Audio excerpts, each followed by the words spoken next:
بسم الله الرحمن الرحیم. قدرمندو لیدونکو اوریدونکو او ګرانو هیوادوالو سلامونه او احترامات مې ومنئ. نن 28 د نومبر کال 2015 چې د پنځشنبې ورځ سره سمون خوري ستاسو په خدمت کې حاضر یم.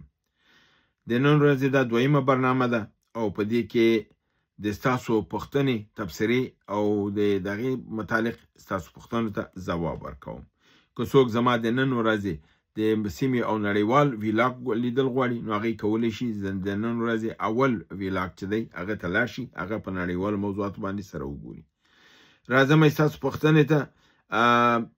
د اسامه بن لادن باندې چې پروګرام مې کړی و او تاسو ته معلوم و چې هغه د ورور پوښتنه وه او دغه ورور نوم مانه بې ځایه شوی و، نو ما ورته ویلي و چې که برنامه یې ولیدله خپل نوم راته ولیکي. نو هغه ورور لیکلی دی چې د نوم AFG یعنی افغان کینګ د افغانستان پادشاه 55 دا نومرو نوم دی او د مننه کړې دی ویلي زما پوښتنې ته ځواب ویلي او زه منندوی یم.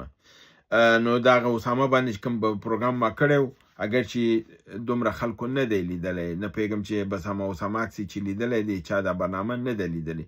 در حال چې انسان باید هر برنامه وګوري لپاره د انسان د معلوماتو دي.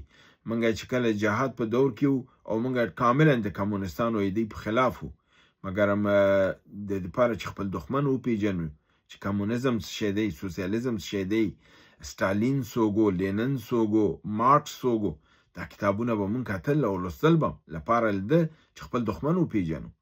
نو سړی که دوست او که دښمن باید وی پیژني. نو دا نه ده چې دا فرضاً د دغه شخص متعلق دی، کېدای شي تاسو نسي معلومات لاسته درشي چې هغه به تاسو کله نه اورېدلي او هغه ستاسو لپاره نوي اوسي، یا یو چا په حصه کې غلط معلومات درکړ شوي، کېدای شي هغه معلومات هم صحیح شي او کېدای شي بعضې معلومات غلطي، هغه تاسو اصلاح کوئ. نو د لپاره برنامه لیدل دا دی او دا برنامه د یو ورور د خواهش په اساس باندې ما کړې وه، تاسو مې وړاندې کړې وه. دویمه پوښتنه د زمونږ یو خور په نامه د صفیه زهیر ده. دی ویلي چې کوم لوړپوړی چارواکی د ایران پاکستان ته راغلی دی او بل خبره ده چې دا څوک دی ویلي او څه لپاره راغلی دی او د واخان په متعلق په پاکستان کې ولې دونه لویه هیاهو روانه ده. د ایران د سفر په د هیئت سفر په متعلق ما په برنامه کې خپل ویلیو چې علي لاریجانی د امنیت د شورا رئیس د ایران راغلی پاکستان ته او د سیمې او د موضوعاتو باندې سره خبرې کوي.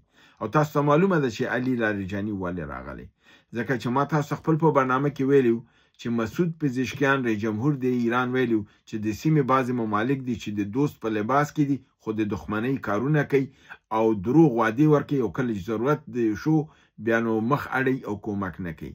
د دې خبرې نه پس علي لاریجانی پاکستان ته راغلی دی. معنی دا ده چې دا ډېر مهم سړی دی او دا د علي خامنه‌ای ته ډېر نږدې سړی دی.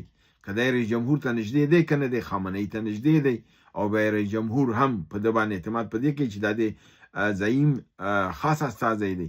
نو د راتګ پاکستان ته په دې مقطع کې په هغې خبرو په رڼا کې ډېره مهمه ده که چې پاکستانیان پروپاګندا کوي چې ایران هم موږ سره دی او موږ سیمه افغانستان یوازې پاتې شو، اوس موږ پلان جوړو افغانستان کې نظام بدلو، در حال چې ایران د نظام بدلولو کې د پاکستان سره نه دی.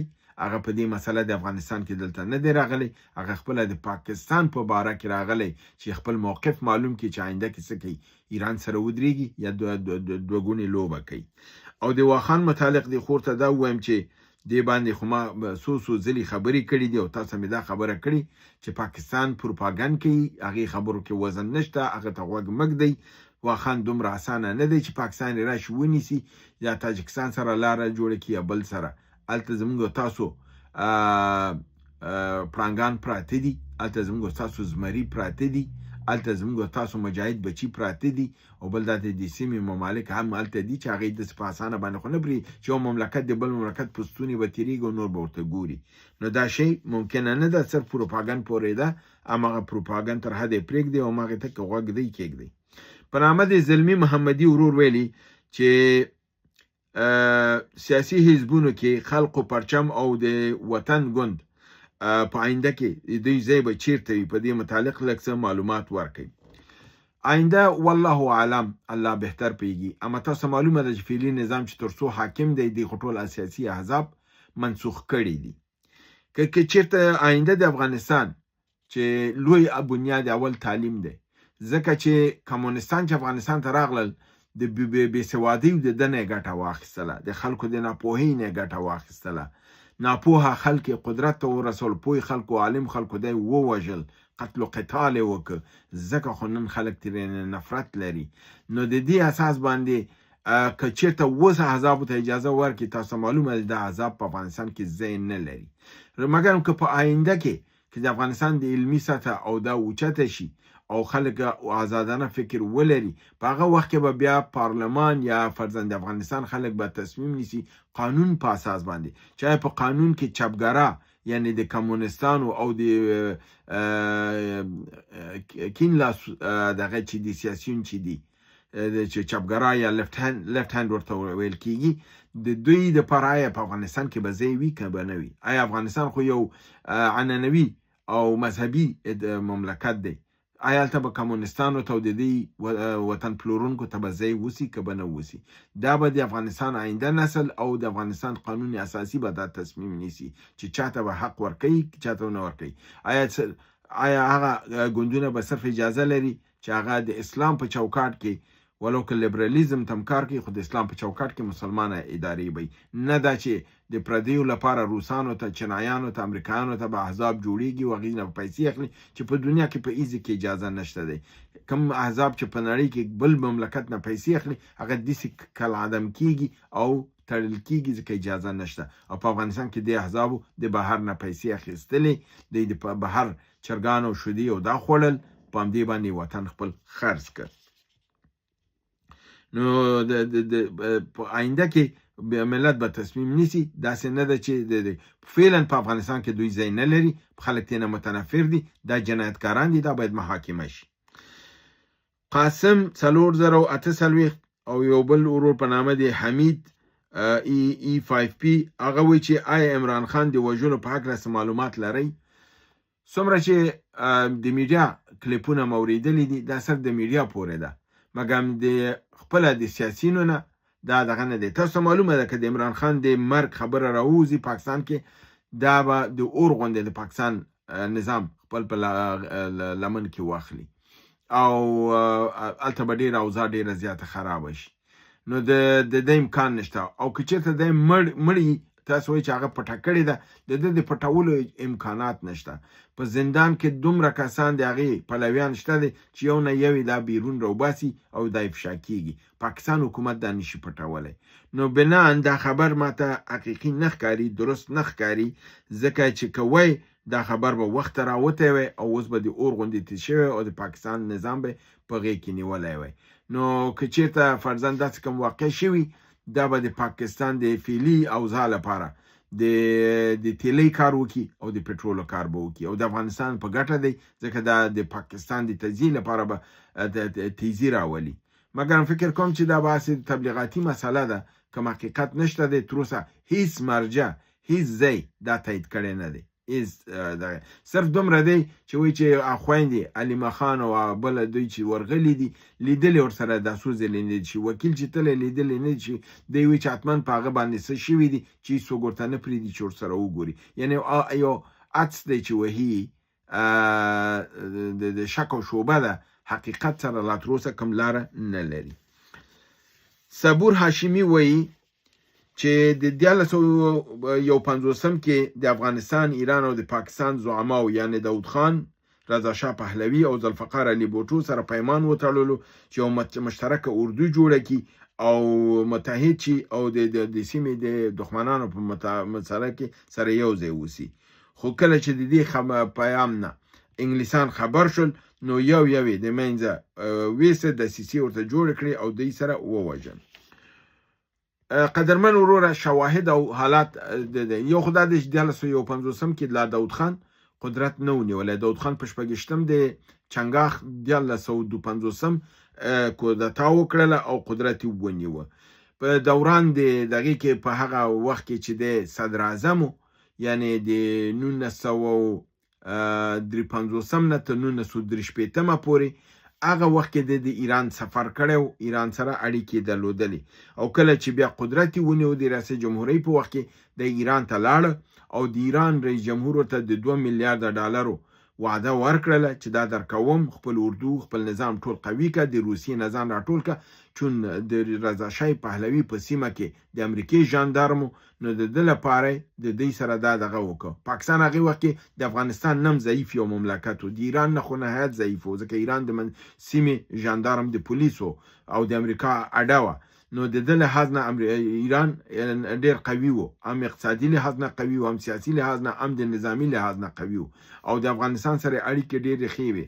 نو پاکستان په هغه پوزیشن کې نو، مګر یو وجه مشترک د دې دا وه چې د ذوالفقار بوټو ښځه نصرت بوټو چې دا د ایران د کردانو نه ده، کردستانۍ وه، او همدارنګې د پاکستان د هغه وخت د رئیس جمهور سکندر مرزا ښځه ناهید خان چې وه، دا هم د نصرت بوټو د ترور لور وه او د پاکستان د رئیس جمهور ښځه وه، د ایران نه وه. نو د ایران سره دوی اړیکې ډېرې نږدې وې، یعنې د ذوالفقار علي بوټو ښځه د ایران نه وه، د بېنظیر بوټو مور شي، او د رئیس جمهور ښځه هم د ایران نه وه. نو دوی اړیکې هلته ډېرې زیاتې نږدې وې. مګر دې د معنا دا نه ده چې دوی کوم نظامي تړون یا دغه دفاعي تړون جوړ کړی د داسې کوم شی په تاریخي لحاظ سره وجود نه لري، او هغه وخت کې هم داسې کوم پروپاګاندا هم نه و، یعنې اوازې هم نه وې چې افغانستان پاکستان، ځکه چې د افغانستان او د ایران د افغانستان او د پاکستان اوضاع سره ښه نه وه، روابط ډېر ترنګړي وو. ایران کوشش کاوه چې د افغانستان او د پاکستان ترمنځ اوضاع ښه شي، دا کوشش یې کاوه، مګر د قوا د جوړولو خبره نه وه. ذوالفقار علي بوټو کله چې وغوښتل چې د اسلامي نړۍ یو بلاک جوړ کړي او د اسلامي نړۍ د ساينس یو مرکز جوړ کړي، نو هغه وخت کې د شاه فیصل سره خبره کړې وه. نو هماغه علت چې کله دا حرکت دوی شروع کړ چې یو اسلامي بلاک جوړ کړي، نو شاه فیصل هم ووژل شو خپل کور کې دننه د وراره په ذریعه باندې، او ذوالفقار علي بوټو ته خو هنري کسنجر ښکاره ویلو چې ته یو ځل ملک ته د لاشه تا به تخته د عبرت وګرځو. نو د انګلیس څومره لاس وکه نه و، خو د هنري کسنجر اخطار په کتابونو کې بالکل واضح موجود دی، او د هماغې اخطار نه پس بیا ضیاءالحق قدرت ته ورسول شو او بوټو پې باندې اعدام کړلی شو، او داود خان خو تاسو معلومه ده چې د روسانو په ذریعه باندې له منځه ویوړل شو. نو دا هغه ساحې دي، تاسو خپل اوس معلوم کړئ چې څومره انګلیس به یې د شاته و او څومره بل دغه و، یا څومره دا موضوع وه. زه فکر نه کوم چې د نظامي تړون کوم خبره منځ کې به وه.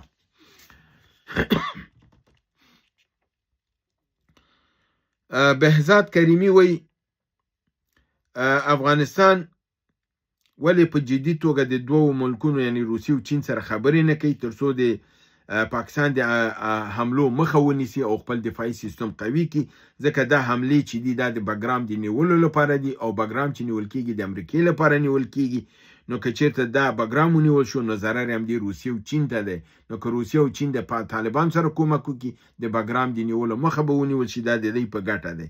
او که فرضاً دا حالت نه سمیږي نو ولې افغانستان د امریکا سره یو امنیتي پیمان نه تړي؟ او بله دا ده چې روسیه ډېر ښه دفاعي هوایي سیستمونه لري، ولې افغانستان ته نه اخلي؟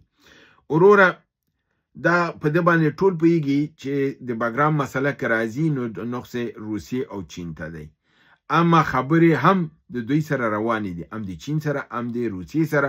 زموږ تاسو معبله ورځ تاسو په برنامه کې ویلي زموږ عسکر د ټریننګ لپاره او زموږ اردو ټریننګ لپاره خپله عبدالمتین قانع د وزارت داخلي د کورنۍ چارو د وزارت ویاند ویلي چې موږ هلته کسان ټریننګ شوي دي، درس لپاره تللي دي، او دا خبره هلته روانه ده. د امریکې سره هم خبرې روانې دي، او د روسیې هم د دفاعي هوایي سیستم د اخیستلو خبرې روانې دي. که اخیستې وي که موږ تاسو اطلاع نه لرو، دا په سره امکانات موجود دي. عبدالبصیر قادري وایي چې پنجاب زموږ سره ښه نه دی، نو ولې موږ ورسره سیاسي خبرې کوو او منځګړیتوب ته ولې اقدامات کوو؟ ولې راسن د دوی د پنجاب وزارتونه له منځه نه وړو؟ اول خو دا وروره چې په سیاسي لوبو کې د جنگ ترڅنګ خبرې حتما رواني، منځګړیتوب رواني. ته نشې کولی چې سیاسي خبرو ته شا واړی. سیاسي خبرو ته شا اړول او یا د هغې نه تلل دا د ماتې په معنا ده او د مستقیم جنگ په معنا ده، او کله چې ته نه غواړې نو دا یو سیاسي تکتیک هم دی چې ته که جنګ هم کوې خبرې هم کوې. همدا اوس تاسو وګورئ په یوکراین کې د امریکا او د روس جنگ روان دی مګم خبرې څنګ تر څنګ روانې دي. او بل چې تاسو دا ویلي چې ولې وزارت پنجاب وزارتونه نه ول کېږي وروره دا خو بار بار ما تاسو ویلي څه کشمش نه خود خو نه دی چې ته لاړ شې ویې وهي.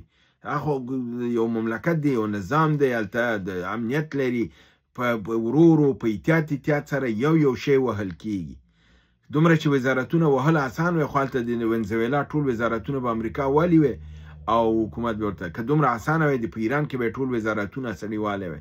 په وزارتونو وهلو باندې اول خو وزارتونه وهل اسانه نه دي د هغې لپاره دا نه دی بیا امارت اسلامي دومره قوي نظام نه دی چې لاړ شي د پاکستان وزارتونه ووهي. ول کېږي به ورو د ګوریلایي جنګ په ذریعه ول کېږي مستقیما نه ول کېږي او هیڅ مملکت ده که ول کولی شو خو اسرائیل به اوس د ایران یو وزارت نه وی پرېښی کولی شو امریکا به د ونزویلا یو وزارت نه وی پرېښی. نو دا خبره داسې هوایي غوندې تاسو کړې ده کوم معنا او مفهوم نه لري. آخري تبصره زمونږ د یو ورور د په نامه د عابد فاروقي پرون شپه یو بل ورور هم دا تبصره کړې وه چې ما تاسو ته په هغه باندې خبرې وکړلې چې ما دا خبره کړې چې 80 کیلومتره مربع دا بم د راکټ د ایران چې دی دا ساحه وهي. دی ورور دا ویلی دی چې 80 کیلومتره مربع ډیره لویه ساحه ده او په هیروشیما او ناګاساکي کې چې بم استعمال شوی و هغه 200 ټنه و او دا بم چې دی 8 ټنه دی نو دا ډېر وړوکی بم دی او هغه 200 ټنه بم هغه ناګاساکي ودی چې والیو هغه فرضاً ښارونه چې وران کړي نو 200 ټنه و دا خو 8 ټنه دی دا خو 80 کیلومتره مربع ساحه نه وهي. ګرچې دې ورور ته ما خپل د هلته کومنټ لاندې مې جواب ورته پرېښی دی او حتما به یې لیدلی. اول خو زه بار بار تاسو وایم چې ورونه مخکې دي نه چې هغه یو متل دی مخکې دي نه چې خوله خلاصه کړي خپل خبرې او دا لږ زره وزن کوه. بله خبره دا ده چې مخکې دي نه خبرې وکړئ ما تاسو ته ویلي ریسرچ وکړئ که ریسرچ نه شئ کولی بیا خبره مه کوئ انتقاد بې ځایه مه کوئ. پرون شپه مې هغې ورور ته هم ځواب ورکړی بیا تاسو ځواب در کوم. اول تاسو ویلي چې د ناګاساکي او د هیروشیما بم 200 ټنه و وروره په هغه وخت کې خلاصه کوي چې په دې اوسني پیړۍ کې په 21مه پیړۍ کې داسې جهاز په دنیا کې نشته چې 200 ټنه ویسې وغورځوي. لویترینه تیاره د دنیا چې قویترینه او کارګو تیاره ده چې د روسیې انتونوف 24 ورته ویل کېږي.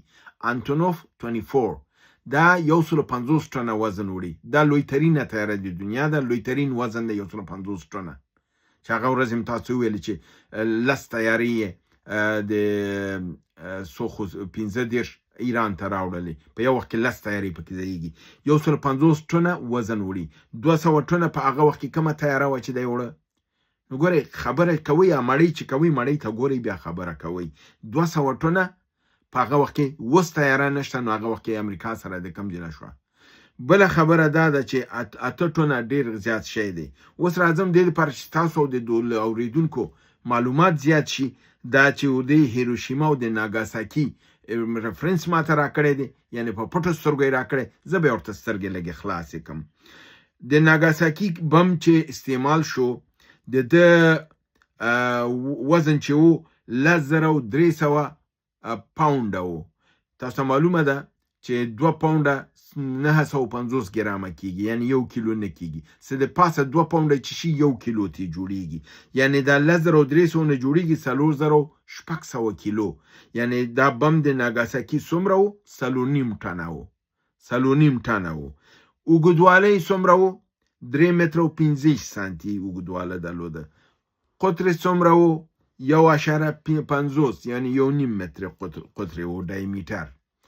نو دا کم میزایل چې ما تاسو ته یاد که د رستاخیز څلورم د دې طول 14 متره دی یعنی 4 برابره دی د ناګاساکي د بم 4 برابره 4.5 برابره دی څه کم 15 برابره ځکه چې 15 متره دا بم ونیسو دا 3 متره نو 15 برابره دی. بل دا دی چې د دې د خولګۍ دا 8 ټنه وړي، یعنی د ناګاساکي د بم 2 برابره زیات وړي. بل دا دی چې دا بم 2 حصې کار کوي. دا خولۍ چې ده دا چې یو ځکه یو ولیږي هلته کرش کوي، ورانه کوي، بیا دویم بل ځکه غورځوي. نو دې دپاره دا 80 کیلومتره مربع دوی ویلې ده. او د هغې قطر چې دی د 1.5 متر نه هم زیات دی. او د هیروشیما په د بم په متعلق تاسو وایم د ده اوږدواله هم 10 فیټه دی، یعنی څه د پاسه 3 متره اوږدوالی دی. 8 انچه قطر دی، 9700 پاونډه یعنی 4300 کیلوګرامه وزن دی چې 4 ټنه څه د پاسه 4 ټنه راځي. او د ایران دا میزایل چې دی د ده په تنه کلاګه کې دغه دا 8 ټنه دی چې 2 چنده دی هیروشیما او د ناګاساکي د بم دی. هیله ده چې خبره کوئ، خپل خبره سنجوئ او بیا راځئ داسې شیان وایي چې زه هغه اوس دلته ویلی هم نشم. دوستان راته اکثرا لیکي وي د بعضې قمقلو خبرو ته غوږ مه ږده، خو زه مجبور یم چې دوستان دا کوي، زه باید بیرته ورته ځواب ورکړم، تبصره پرې وکړم. او دا کوي نو ځکه ورته وایم چې خبر باندې نه پوهېږئ مې کوئ، که کوئ اول لاشي تحقیق وکئ، بیا بیرته راشي انتقاد وکئ، او انتقاد که سالم وکئ زما لهجه به سمئ. خو کله چې تاسو هلته دا کوئ چې ما فکر کو ته ډېر پوه سړی او ته خو ډېر نادان سړی او دا کلمات او دا شیان دا بعضې دوستان دغه کوي، دا درسته خبر نه ده. ما بار ویلی دي چې زما که معلومات صحیح نه ما باندې درست انتقاد وکړئ، زه ځم معلومات مې صحیح کوم بیرته راځم. دا د تاسو ماته دغه انتقاد وکړه، زه لاړم د هیروشیما او ناګاساکي تاریخچه مې درته راویستله، ټول دغه شی دی وایي د اوبو او شیدې سره خود به خوده جدا شو. نو دا باندې تاسو په خپله بیا پوهېږئ چې کوم یو ستاسو صحیح ده او که زما صحیح ده. هیله ده چې برنامه وګورئ، خوا کې دوستانو سره شریکه کړئ. تر بل برنامې چې تاسو حضور ته حاضرېږم، تاسو په لوی پروردګار عالمین سپارم. وما علینا الا البلاغ.